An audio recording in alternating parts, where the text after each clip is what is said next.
মহিলাদের ঈদের নামাজের নিয়ম। মহিলাদের ঈদের নামাজের নিয়ম জানার আগে আমরা একটা বিষয় জেনে নিই, সেটা হলো মহিলাদের ঈদের নামাজে যাওয়া উচিত কি না।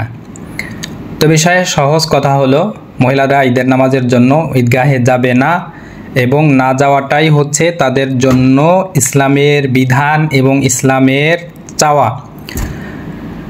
তারপরেও যদি কোনো মহিলা ঈদগাহে যায় তাহলে সেটা তার জন্য মাকরুহ হবে, বর্তমান সময়ে যাওয়া উচিত হবে না। অনেকে বলে থাকবেন যে রাসূলুল্লাহ সাল্লাল্লাহু আলাইহি ওয়াসাল্লামের সময় গিয়েছে, তাহলে এখন যাওয়াটা কেন মাকরুহ হবে? তো এই প্রশ্নের উত্তরটা আমাদের দেওয়ার প্রয়োজন না। এই প্রশ্নের উত্তর আয়েশা রাদিয়াল্লাহু তাআলা আনহা, রাসূলুল্লাহ সাল্লাল্লাহু আলাইহি ওয়াসাল্লামের অন্যতম স্ত্রী, যিনি জ্ঞান গরিমায় অনেক পুরুষ সাহাবীর থেকেও অনেক বেশি জ্ঞান গরিমার অধিকারী ছিলেন। তো তিনি বলেছেন, রাসূলুল্লাহ সাল্লাল্লাহু আলাইহি ওয়াসাল্লাম ওই যুগেই বলেছেন এই কথাটা, যে রসুল যদি বর্তমান সময়ের অবস্থা দেখতেন, অর্থাৎ তার সময়ের অবস্থার কথা বলছেন, তাহলে বর্তমান আমাদের সময়টা কতটা নাজুক আপনি ভেবে নিতে পারেন। তো তিনি বললেন যে আমি যে অবস্থা এখন দেখছি, রসুল যদি এই অবস্থা দেখতো তাহলে অবশ্যই নারীদেরকে মসজিদে আসতে এবং ঈদগাহে আসতে নিষেধ করে দিতেন, যে না, তোমরা আসতে পারবা না এবং তোমাদের আসার বিধান রহিত হয়ে গেল।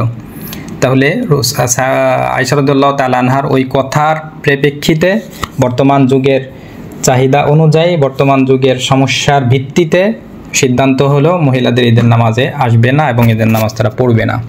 ঈদের নামাজের জন্য ঈদগাহে আসবে না, তারা বাড়িতে নফল নামাজ পড়তে পারে।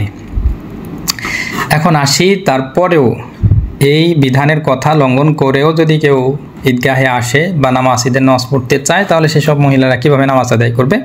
কথার কথা হচ্ছে, যদি কেউ ওইভাবে আসতেই চায় এবং নামাজ পড়তেই চায়, অর্থাৎ ইসলাম যেটা চাচ্ছে না বা যেটা তার জন্য কল্যাণকর হিসেবে সাব্যস্ত করেছে ইসলাম, সেটা সে কল্যাণকর না মনে করে ঈদগাহে যাওয়াটাকেই সে কল্যাণকর যদি মনে করেই, তাহলে সে কীভাবে নামাজ আদায় করবে? এর কথা হচ্ছে, অবশ্যই সে স্বাভাবিক প্রক্রিয়ায় নামাজ আদায় করবে, পুরুষরা যেভাবে নামাজ আদায় করে। তার মানে হচ্ছে ওই ঈদের নামাজের জামাতে তার অংশগ্রহণ করতে হবে এবং এই জামাতটা তার জন্য অবশ্যই পর্দা পুশিদার মাধ্যমে ব্যবস্থা করতে হবে। পুরুষদের সাথে সম্মিশ্রিত হয়ে অবশ্যই নামাজে দাঁড়াইতে পারবে না, আলাদা ব্যবস্থা যেখানে থাকবে সেখানে সে নামাজ আদায় করবে।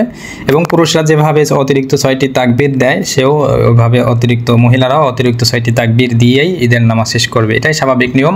মহিলাদের জন্য ঈদের নামাজের কোনো ভিন্ন নিয়ম নাই।